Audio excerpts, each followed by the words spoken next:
Hey everybody, it's been a while since I've done a video. I actually just converted to a Mac, so we'll see how the video part of the Mac works. I've heard it works well, so hopefully that's true. Anyway, I decided I'm going to do a video on the 2012 election.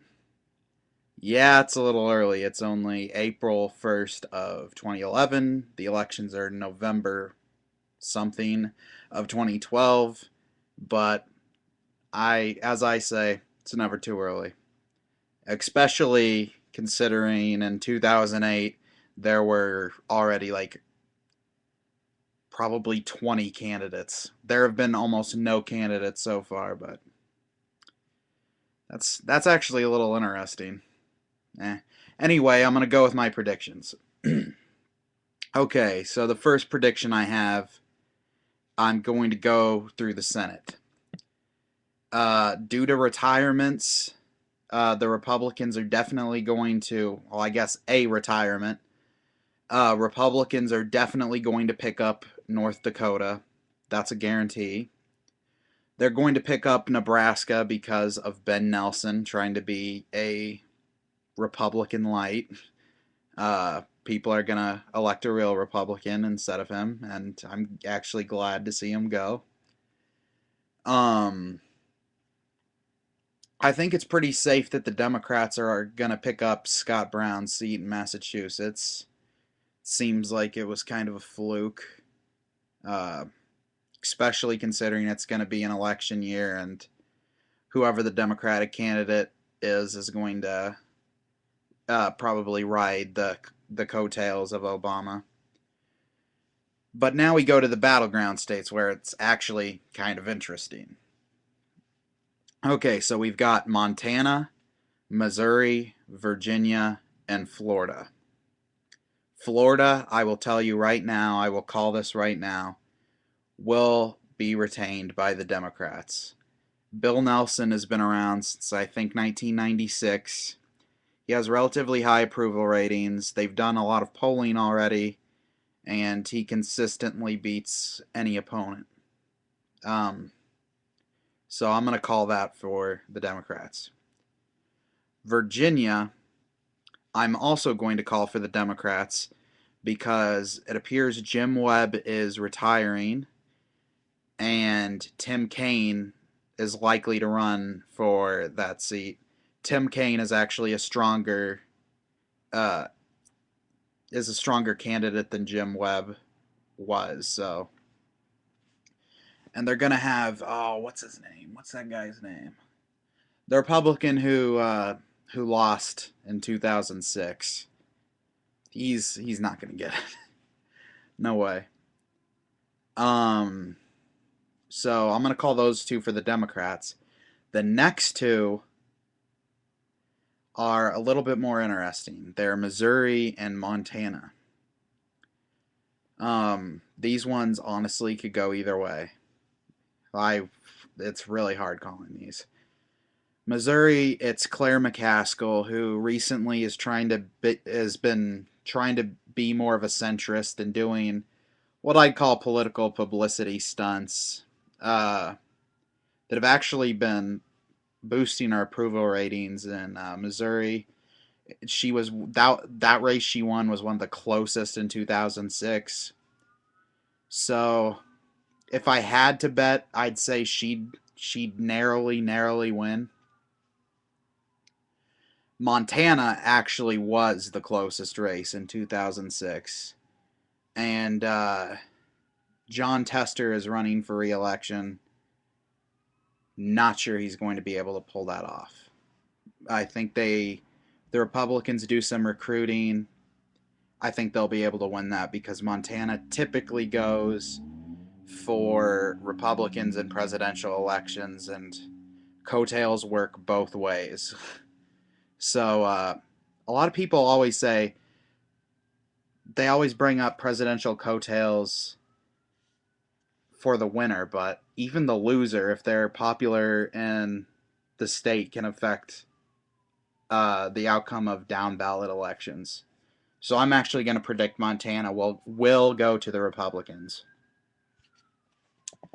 So what does that mean? That means Democrats will still retain control of the Senate. Now let me actually tabulate this. It might be a 50-50 tie.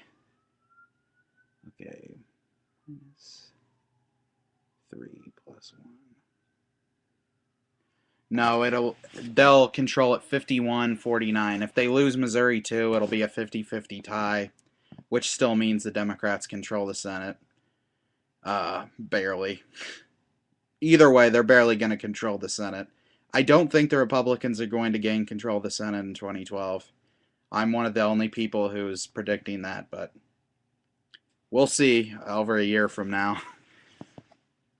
Okay, that's just the Senate. House of Representatives, I also anticipate Democratic gains.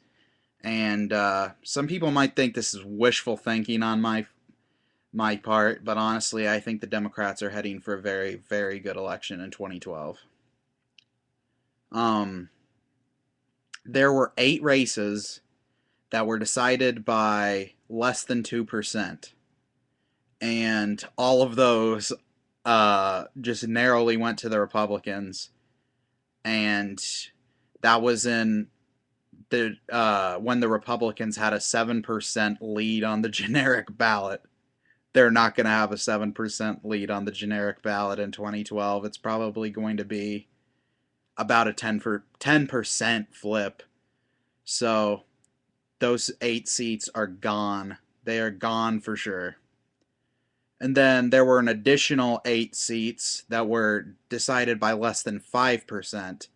I think these are also gone because, okay, so like I said, in 2010, the Republicans had a 7% advantage on the generic ballot. Let's assume in 2012 that it'll be even odds, that it'll be evenly divided among Republicans and Democrats, that the generic ballot will have no advantage. That's a 7% reduction. And all these races were decided by less than 5%. All of these races are gone. And I actually think it's going to be even better than that because I think the Democrats are going to have a 1 to 2% generic ballot lead, which they basically have always had that lead in the generic ballot. 2010 was just a very Republican year. So there's 16 seats automatically that are gone, that I don't think the Republicans even have a chance of retaining.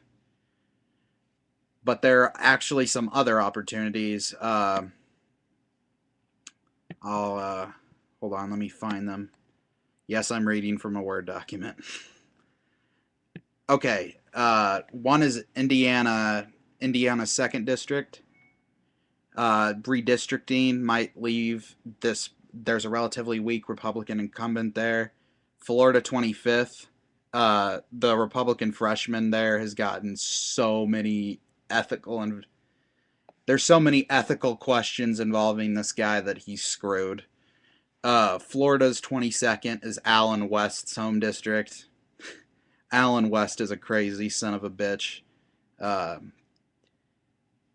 Yeah, he'll lose. I hope. If he doesn't lose, I've lost my faith in America.